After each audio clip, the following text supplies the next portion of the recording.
Hey everybody, welcome back to another Permaslug episode. My name is Jonathan with Apex Web Solutions, and today what we're going to do is go over the results from the website design pricing survey that I put out a couple of weeks ago. Got about 60 responses, which was awesome. About half and half were from the USA and Canada, and then from Europe. So we got a pretty good segmentation of the data. But I wanted to mention, of course, this is something new to me, so take everything we're going to talk about here with a grain of salt, and we'll kind of just work through it together. Hopefully you can draw some cool conclusions out of this and then make your own decisions from it, see if it's anything valuable to you.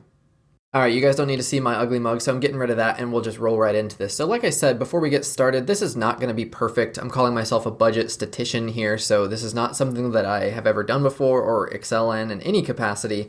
So if you see errors with the graphs and data and stuff, let me know and maybe next time I can fix it. But hopefully you can get some value out of this. I try to compile the data in a meaningful way so that we can all kind of review it together and you can draw your own conclusions, like I said.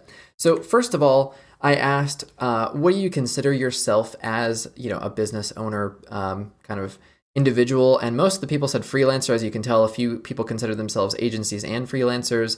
And then there's also folks that are flat out agencies. I would guess people that consider themselves agencies are larger businesses. Maybe they have a couple of employees, whereas a freelancer is, typically going to say one person.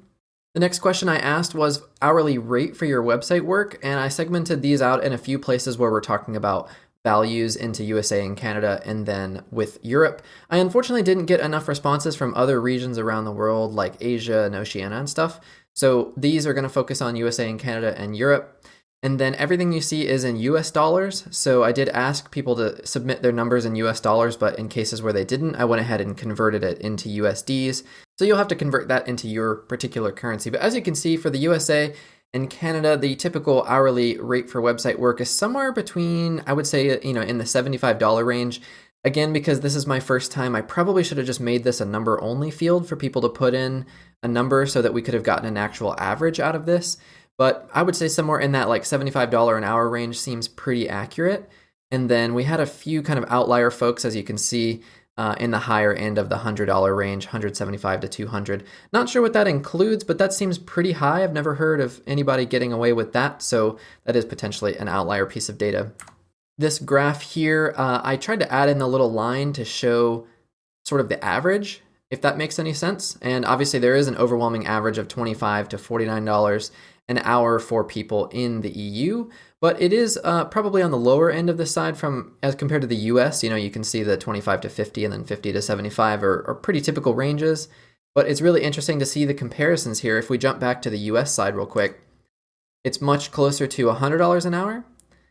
And then the EU side is more in that like $50 an hour range. So very interesting. So what can we glean out of this particular slide? I would say that if you're in that $25 to $50 an hour range, you're, just obviously right there in the median. Those of you in the 50 to 75 are probably in the higher end of the spectrum, and then the 75 to 100 kind of seems like it's about as high as you're going to get in European countries. Whereas in the US, you can easily get $100 an hour for website work. In fact, I personally charge $110, and I never have anybody balk at that. I've had one person in the past who did, and then they used somebody else and then came back to me later on. So I'm sure you guys have all probably had that, where a client turns you down based on price and then they come knock in a few weeks or a few months later. Next up, I asked, what is the minimum cost that you're willing to do a website for? So in this particular case, of course, we're looking at the USA in dollars, and this particular graph shows us about an average of a $1,900 minimum cost for a website. You can see it goes all the way up to $4,000 and $5,000. And then we have some really low ones like $500, $600, $700. And that line there, you can see at the top, there's an R squared value. And I was doing some research on that to try to make sure I'm sharing with you an accurate value here, and that R squared needs to be as close to 1 as possible. So it looks like we don't have any crazy outliers in our data, which for 17 respondents who said they were in the USA or Canada, that gives us that $1,900 value. So of course, these are just the plots for people that said they were in the USA and Canada. Nobody in Europe is in this particular graph. This is a pretty interesting slide. I personally am at a $3,500 minimum, and that includes a minimum of 10 pages and a bunch of other bells and whistles. But it's interesting to see a lot of people will do it for a lot less. And I noticed later on there is a question that talks about what are your goals? And one of the things is getting to a point where you're doing less work, but you're increasing your revenue. And for me, that has been increasing my minimum cost. I definitely have people turn me down because the minimum cost is too high.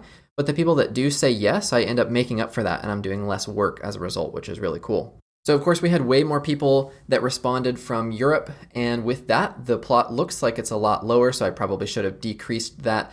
Overall, the top number there says 6,000, but somebody responded and said their minimum cost was 5,500.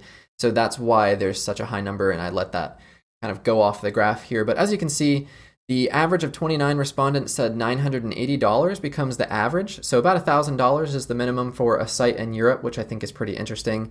And again, our R-squared value is 0.9. So hopefully this is accurate. You can see there's some really, really low ones there, like 100, 250. So perhaps if I was an actual statistician and knew what I was doing, I would chop, I don't know, whatever it is, maybe the top 10% and bottom 10%, and then you have a more accurate average. But I do think around $1,000 is pretty consistent based on what we were seeing from the difference between the hourly rate. One thing to consider is it seems like the hourly rate was around $50 an hour for European folks, and then it was around $100 an hour for USA and Canada.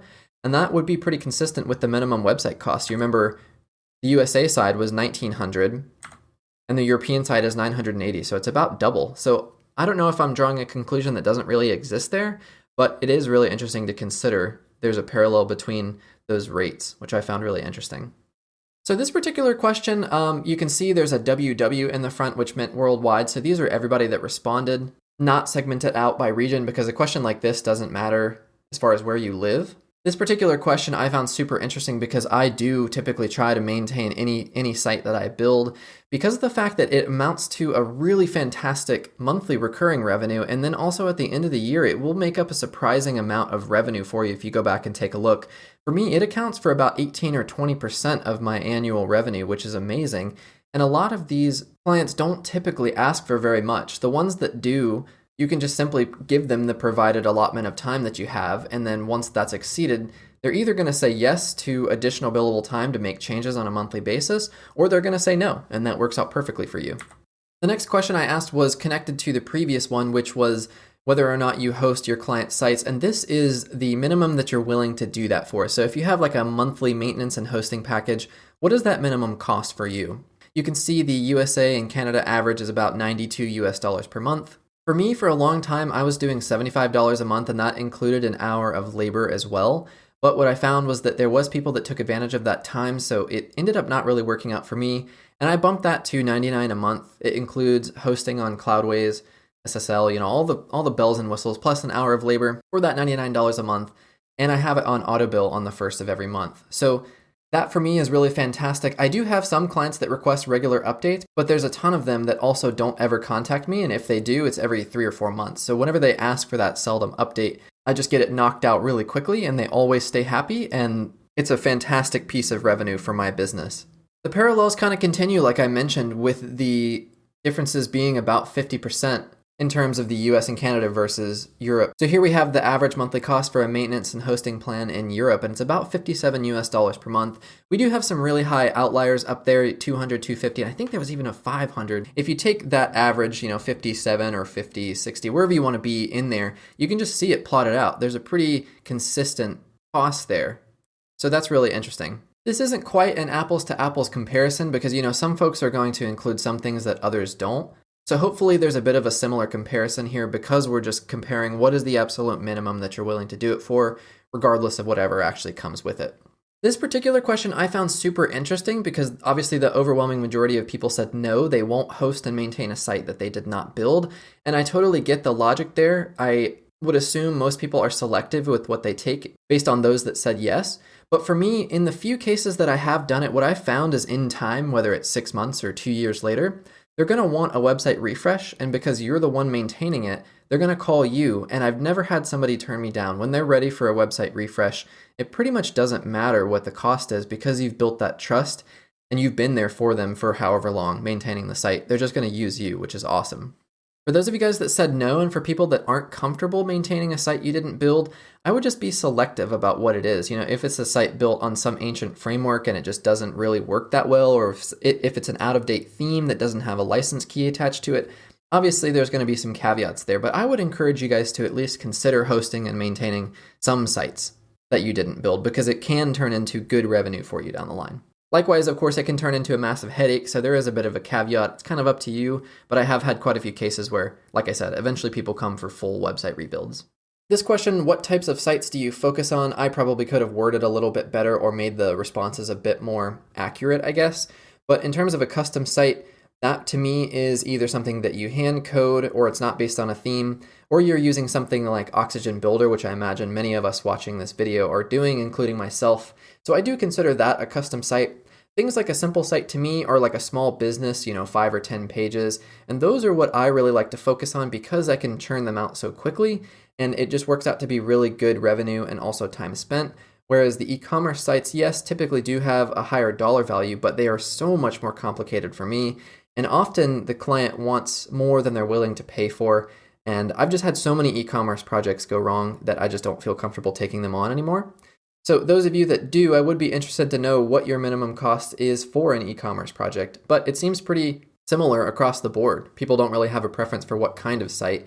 And I think there's something to be said for kind of niching down and not taking on everything under the sun, either specializing in e-commerce or specializing in small business, finding that niche. Perhaps the people that responded landing pages here, maybe those people are running ads too. I'm not exactly sure. So this question here I asked, what is your unique selling proposition? As in, why should this client choose you over the next person down the line? And that actually ties in pretty nicely with our previous slide, which is what kind of sites do you focus on? And those custom sites indeed line up with the custom designs here. So this one's kind of interesting. Nothing really revolutionary. I mean, everybody's kind of doing the same thing, which I find interesting. So that to me says that we need to find a different unique selling proposition that we can give to our clients. Almost nobody said client editable websites. I mean, 9 people said that, but that is something that I really focus on. And small business sites in particular really resonate with that one I found. It's just something about the fact that they can get in their own site and edit things themselves and not have to wait around for you or somebody else really resonates with these people. So I would encourage you guys to at least consider that as an offering. And I actually will charge more for that. If a client wants to be able to get in there and edit a bunch of stuff, I will charge more. So that's something to consider too. You don't have to just throw in things and not increase your prices. This question, do you publish your prices? Obviously, I think most people are pretty uncomfortable to do that. I think there's a fear there, and I'm not exactly sure why people are afraid to publish their prices, but I have actually done this for quite a long time. And you know what's really interesting is when somebody calls you and they say, I looked at your website, especially if your pricing is available to them and it's not hidden behind a bunch of clicks, you know that this person has seen your prices and it didn't scare them off. So you've already pre-qualified them. And in my case, I do have the minimum published that says $3,500. So when somebody says, I looked at your website, there's a pretty good chance they already know what the minimum price is. So that makes your job so much easier, first of all, to convert that client, and then also to potentially upsell them into a higher, tier or pricing bracket because they've already seen that price and they still picked up the phone and called or they emailed you. So to those of you guys that say you don't publish your prices, I would like to know why. And I totally understand that because I used to not do it, but I would encourage you to at least put a minimum on your site, something that personally helped me not go below. For a time, I found myself just like lowering my prices for no reason because I was afraid somebody would say no. But after I did that, it's helped me really kind of hold the line and have a minimum price that I can actually stick to. This one's pretty typical. I don't think there's any surprises here for how do you charge for your website builds. Project fee based on scope and bill for extras is the overwhelming response here. Flat fee I think is okay if you're really good at scoping, but that's really difficult too. Package based and hybrid. Package based, the response was around there's like 3 or 4 different options they give their client and they can kind of pick from those. The hybrid was some sort of like upfront plus milestone payment later on, and then hourly of course is pretty self-explanatory. I don't think there's any reason to reinvent the wheel with your website pricing and how you're charging. Unless you're going for something like growth-driven design, which is another topic entirely, but I find that particular pricing model interesting. So obviously project fee works perfectly fine. So this question was kind of a multi-select. You could choose one or all 3 of them if you wanted. So it's defining scope and associated costs. If you feel like you struggle with scoping projects, there's another video here on the Permaslug channel that goes over scoping website projects. So perhaps check that out. But I think the typical ways are page count, overall features, and then how many hours do you estimate, which is not something that I personally share with the client. It's just a number that I put inside my head so that I know the price I'm charging, I have X number of hours to get this job done and not go below what I want as my target hourly for that project. Payment terms is kind of connected to the previous stuff we were talking about. So 50-50 milestone payments based on scope, I think is good for when the projects start to get really expensive. Upfront fee plus monthly is an interesting one. Some people charge like 25% plus a monthly fee, or like a flat rate plus a monthly fee. I guess that kind of ties in with like a monthly maintenance plan. You could sort of include that. 100% upon completion, I would never do, but some people do, apparently. The reason why I asked, how do you prefer to get paid, is because I only accept credit cards and I will only do auto bill. So what I do is require that I have a credit card on file when we start the project, because I have the payment terms defined in my contract. And I want to make sure that no matter what happens, I'm going to get paid, especially on the monthly work. So it looks like that's pretty consistent with most people. Credit card and bank transfer are number 1 and 2. I imagine the people that have bank transfer are anti-credit card fees, but I really don't care. I just want the payment to come through as quickly as possible. And then you can see all the other options down there. This one's interesting because the majority of people do use a legally binding contract, but those that don't, I would imagine, have issues with being paid on time, project, scope creep, all that kind of stuff that comes with not having a contract, and then also projects just taking forever because there's no definition on timeline. So those of you guys that don't use a contract, I would like to know why, and just hear your thoughts on that, because I certainly do, and it really does help keep projects on schedule. When you're able to go back to the client and say, this is going to cost extra because X, Y, and Z, typically they just say yes, which is awesome. And especially as you start to charge more, I think businesses are going to expect that for websites that are, $3,000 or however much makes sense in your particular case. As the websites get more expensive, bigger businesses, I think, will come to expect that. So this was interesting. Again, this is a kind of worldwide summary. So everybody that responded to this particular survey, I asked, how many billable hours does an average build typically take? The average worked out to 28 billable hours, which is pretty interesting. I'll be perfectly honest, I don't know what a typical build takes me, but my rough estimate is about 1.5 hours per page as like an all-in cost. So not worrying about nitpicking all the other details. I'm looking at 1.5 hours per page for everything: design, setup, client conversations, everything, which in some cases, again, is just not exactly accurate. Maybe on the homepage you spend 3 hours, but on the contact us page you spend 15 minutes. So in my opinion, it kind of averages out. But it is interesting to see some people said they had no idea. And then obviously some people have way higher estimates, like 80 instead of 20 or 25. This one I think is a pretty controversial one, is who's responsible for providing content. Of course, the vast majority here said client, and a few people said both, and a few people said we produce for them. What I think is really interesting is this is always the hang up to getting projects done. If you wait around for the client to provide you content, it typically never comes, or it takes months and months. And then when it finally does come, it's not very good. I think that's kind of the endless issue here. So this is something that I would encourage you to consider. What I do is just basically have like an onboarding call with them that I record, and then I transcribe that call so I can pull content out of the conversation with them. I find it's easier for people to talk about their business than it is to like try and sit down and write something. And then if they don't already have professional photos, either I will give them the option to have, an additional fee for a professional photographer to come out to them, or I'll just provide them high quality stock photos from Pexels or sites like that until they provide something. So I think I responded both to this because I basically provide stock high quality stuff up front, and then they can come behind me and replace it, or, provide it to me and I'll replace it for them. But I would be curious to know how many of you guys that responded client to this particular question have issues with projects taking forever, content that finally shows up as poor, content never comes, that sort of thing. I think if somebody could solve the client content issue, they would be a multi-millionaire for all of us. This one I think is pretty self-explanatory. Does the client own the site once it's paid in full? Everybody said yes for the most part. What is your main source of business was super interesting. So the vast majority of people said offline. I would echo that very closely because a lot of my business comes from, networking groups in person like BNI and Rotary and places like that. Some people said online. A few people said places like Upwork, Facebook groups, that sort of thing. I've never had any success with paid ads or any kind of social media, but what I have had success with is my Google local business profile. So, people typing in website design near me. That's about the only bit of online business that I get. I would be interested to know of that offline business, what is it for you that actually makes up that specifically? Accessibility was one of the last questions I asked, and you can see these responses here. Do you consider yourself an accessibility expert? The answer was no. Accessibility is somewhere that I personally really lack as well, and I would like to kind of make that better, but it's just such a difficult kind of mammoth issue to get your head around, and especially if you're incorporating that into a website build, it can probably double or even triple the cost just to make the website accessible. But there is the concern from the legal perspective, so it's definitely something that I think all of us need to figure out.